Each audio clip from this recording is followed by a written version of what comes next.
of the newest members to the Opel range is an SUV called Opel Mokka. This is brand new to Ireland and is proving to be a bit of a hit in Europe. It is among the 3 biggest selling SUVs in several European markets. This SUV is a big deal for Opel, and they really are putting their money where their mouth is by preparing to spend $80 million on their plant in Spain, securing 5,800 jobs to produce the Opel Mokka where it sells in Europe. This month, we drove the Opel Mokka and immediately we were impressed yet again by Opel's styling. The question now is, if it's all about style and lacking in substance? Well, we're glad to report that to drive this Opel is good. We like it for the most part, but that doesn't mean it doesn't have its problems. Traditionally, when motor journalists get to test drive, they get a car from a manufacturer for a week. This time around, however, we really got to know the Opel Mokka. We had it for 10 days, and we really put it through its paces. We brought the Opel Mokka on a holiday in Ireland. We packed the boot, put the 2 kids in the back, we set up camp in the passenger seat, and we brought it on the road. What we like most about the Opel Mokka is its drive position, which in fairness, is something that we like about most SUVs. We like driving in a raised position. It's good for seeing what's in front of you, but it also gives you a feeling of distinction from the rest. What helps the drive position is the fact that the Opel Mokka has an incredibly comfortable and spacious cabin, with everything controllable with the push of a button. One thing Opel does well is their infotainment system, and like the Insignia, Astra, etc., this is no exception.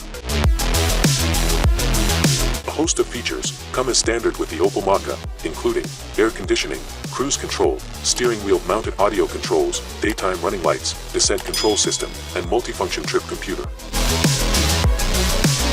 We were driving the SE 1.7C DTI 130 PS FWD-S/S, and to be honest, at first we thought it sounded and drove much like a van. The diesel engine is a bit noisy. It could be the way we drive, but we found ourselves initially cutting out, and we occasionally felt an urge to ride the clutch in slow-moving traffic. We got used to this, however, and it wasn't an issue after the first couple of days. The steering of the Opel Mokka is very responsive. It moves through roundabouts with a slightly unexpected agility. It has good control and feels safe on the road. In terms of power, there is nothing too special about this car. Don't get us wrong, it is adequate, but it's not going to stun or shock potential buyers.